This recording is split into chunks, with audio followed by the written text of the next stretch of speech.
ആദരണീയരായ ഗുരുജനങ്ങളെ, പ്രിയ കൂട്ടുകാരെ, നമസ്കാരം.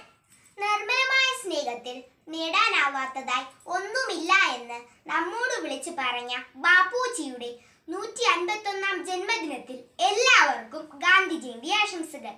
ഇന്ന് ഗാന്ധി ജയന്തി. ജാതി ഭേദമന്യേ എല്ലാവരും ഒരേ മനസ്സോടെ ഗാന്ധിജിയെ ഓർക്കുന്ന ദിനം. ബ്രിട്ടീഷ് സാമ്രാജ്യത്തോട് ആയുധമെടുക്കാതെ അഹിംസാ മാർഗത്തിൽ പൊരുതി ഇന്ത്യക്ക് സ്വാതന്ത്ര്യം നേടിത്തന്ന നേതാവ്. സത്യാഗ്രഹം എന്ന പുതിയ സിദ്ധാന്തത്തിന്റെ ഉപജ്ഞാതാവ് ബാപ്പുജി എന്ന ഗാന്ധിജി. 1869 ഒക്ടോബർ 2 ഗുജറാത്തിലെ പോർബന്ദറിൽ കരംചന്ദ് ഗാന്ധിയുടെയും പുത്ലിഭായിയുടെയും 3 പുത്രന്മാരിൽ മൂന്നാമത്തെ പുത്രനായി മോഹൻദാസ് ജനിച്ചു. മോഹൻദാസ് പിന്നീട് ജനങ്ങളുടെ ഗാന്ധിജിയായി മാറി. ഇന്ത്യൻ സ്വാതന്ത്ര്യ പ്രസ്ഥാനത്തിന് അദ്ദേഹം നൽകിയ സംഭാവനകൾ ചെറുതൊന്നുമല്ല.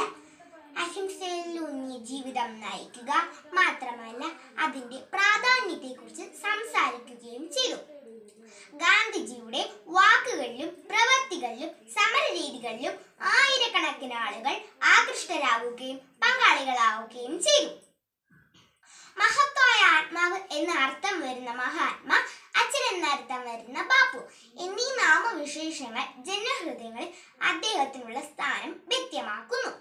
കൂട്ടുകാരെ, ലോകത്തിൽ യഥാർത്ഥ സമാധാനം നിങ്ങൾ ആഗ്രഹിക്കുന്നുവെങ്കിൽ അത് കുട്ടികളിൽ നിന്ന് ആരംഭിക്കണമെന്ന് ലോകത്തെ പഠിപ്പിച്ച ഗാന്ധിജി. ലളിതമായ ജീവിത രീതിയാണ് അദ്ദേഹത്തെ വ്യത്യസ്തനാക്കിയത്.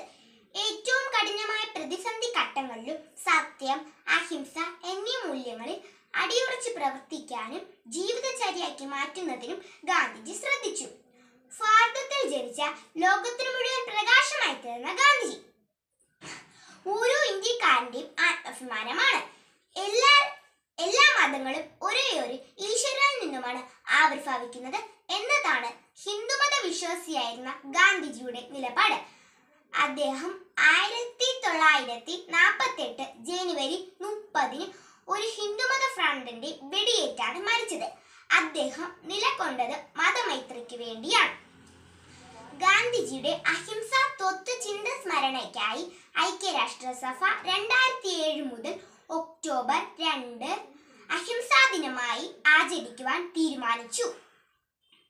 കൂട്ടുകാരി, മാതൃരാജ്യത്തിന്റെ സ്വാതന്ത്ര്യം ഉൾപ്പെടെ പ്രയാസകരമായത് പലതും അഹിംസയിലൂടെ മാത്രം അദ്ദേഹത്തിന് നേടിയെടുക്കാൻ സാധിച്ചു.